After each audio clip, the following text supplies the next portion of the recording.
If you've spent any time on social media lately, you've probably seen it. A highlight from Caitlin Clark goes viral, and thousands of comments flood in. An Angel Reese interview gets posted, and the reactions come just as quickly. But recently, the conversation around these two WNBA stars has shifted in an unexpected direction. Increasingly, critics, journalists, and even some longtime basketball fans are raising concerns about what they describe as parasocial behavior among portions of both fan bases. The question is no longer just about basketball. It's about how modern sports fandom works in the social media era, and whether the lines between support, loyalty, and obsession are becoming blurred. And what makes this story especially interesting is that the criticism isn't aimed at Caitlin Clark or Angel Reese themselves. Instead, it's focused on a small, but highly visible segment of fans whose online behavior has become impossible to ignore. To understand why this debate has gained momentum, we need to start with some context. Caitlin Clark and Angel Reese entered the national spotlight during their college careers and helped elevate women's basketball to unprecedented levels of attention. Their rivalry became one of the biggest stories in sports, particularly following the 2023 NCAA championship game. Since then, both athletes have become major figures in professional basketball. Clark entered the WNBA with enormous expectations, while Reese quickly established herself as one of the league's most recognizable personalities. With that popularity came something else: massive online communities dedicated to supporting them. In many ways, that's completely normal. Every superstar athlete develops a passionate fan base. We've seen it with basketball legends, soccer stars, and even entertainers. But according to recent discussions across sports media, some observers believe a small portion of these fan communities have developed unusually intense attachments to the players they support. The term often being used is parasocial.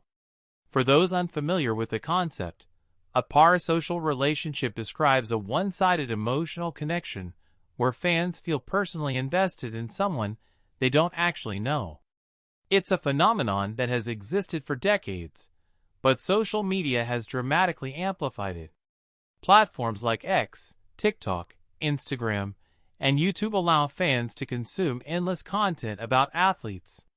They see interviews, behind-the-scenes footage, podcasts, and personal moments. Over time, some people begin to feel a sense of familiarity that can create the illusion of a personal relationship. That doesn't mean all passionate fans are parasocial. Most supporters simply enjoy following their favorite athletes. The criticism being discussed focuses on a smaller group whose behavior appears to go beyond normal fandom. Reports suggest some online users spend significant amounts of time defending every action taken by their preferred player, while attacking critics, rival athletes, journalists, or even other fans. And importantly, this criticism isn't directed at just one side. Some commentators have argued that portions of both Caitlin Clark and Angel Reese fan communities engage in similar behavior. Each side often accuses the other of creating negativity, while overlooking problematic conduct within their own groups. That's where things become particularly complicated. Because if you look closely at many online disputes involving Clark and Reese, the actual basketball discussion often gets lost. Instead of debating statistics, team performance, coaching decisions, or player development, conversations frequently turn into personal arguments.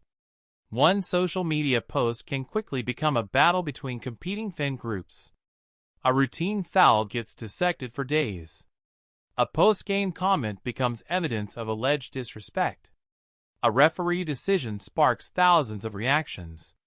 And before long, the focus shifts away from the game itself. According to recent discussions among sports analysts and media observers, this dynamic may be contributing to an increasingly toxic online environment surrounding women's basketball. Of course, there's another perspective worth considering. Some fans argue that intense engagement is actually helping the sport grow. After all, people care. They watch games. They discuss storylines. They create content. They bring attention to players and teams that previously struggled to receive mainstream coverage. From this viewpoint, passionate fan communities are not necessarily a problem. They're evidence that women's basketball has reached a new level of cultural relevance. There's certainly truth to that argument. The WNBA has experienced increased visibility, record-breaking attention, and expanded media coverage in recent years. Clark and Reese have both played important roles in that growth. Many supporters simply want to celebrate their favorite players and contribute positively to the sport. The challenge emerges when enthusiasm turns into hostility. When criticism of an athlete is automatically viewed as a personal attack. When every disagreement becomes a conflict. When fans begin treating sports debates like ideological battles. That's where many observers believe the conversation becomes unhealthy. Another interesting aspect of this debate involves the impact on the athletes themselves. Neither Caitlin Clark nor Angel Reese can control everything their supporters say online. That's an important distinction. Fans often speak independently, and athletes should not automatically be held responsible for the actions of strangers on social media. At the same time, some critics argue that excessive online conflict can create additional pressure around players. Every performance gets scrutinized. Every interview gets analyzed. Every interaction becomes a potential headline. For young athletes navigating professional careers, that level of attention can be overwhelming. And this issue extends far beyond women's basketball. We've seen similar situations involving major stars across numerous sports. High-profile athletes frequently attract passionate supporters who become deeply invested in narratives surrounding their favorite player. The difference today is speed and scale. Social media allows disagreements to spread instantly. A comment posted in one corner of the internet can become a national sports discussion within hours. That reality has changed how fandom operates. It has also changed how media coverage functions. Some analysts believe controversy-driven content can unintentionally encourage more extreme reactions because emotionally charged discussions often generate higher engagement. Fans react. Creators respond. Algorithms amplify the debate. The cycle continues. This doesn't mean every disagreement is manufactured or insincere. Sports have always involved rivalry and passionate opinions. That's part of what makes competition entertaining. But the current discussion asks an important question: when does healthy rivalry become something else? Fan reactions remain divided. Some viewers agree with the criticism and believe certain online communities have become too aggressive. Others argue that the term parasocial is being overused and unfairly applied to passionate supporters. Many fans also point out that negative voices tend to receive disproportionate attention. The vast majority of Clark supporters and Reese supporters simply enjoy watching basketball and discussing the sport respectfully. That's an important reminder because online platforms often magnify the loudest voices rather than the most representative ones. A few viral arguments can create the impression that an entire fan base behaves the same way. In reality, most fans don't spend their time engaging in online feuds. They watch games. They celebrate victories. They debate performances. And then they move on. Still, the fact that this conversation continues to gain attention suggests many people believe there's a broader issue worth discussing. The popularity of Caitlin Clark and Angel Reese has transformed women's basketball in significant ways. Their success has attracted new audiences, generated media interest, and sparked conversations that extend beyond the court. But with that growth comes new challenges. How should fans support athletes responsibly? How can passionate debate remain respectful? And how do sports communities avoid turning every disagreement into a personal conflict? Those questions don't have easy answers.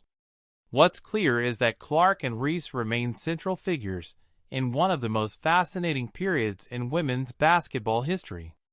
Their performances will continue to be analyzed. Their careers will continue to be debated.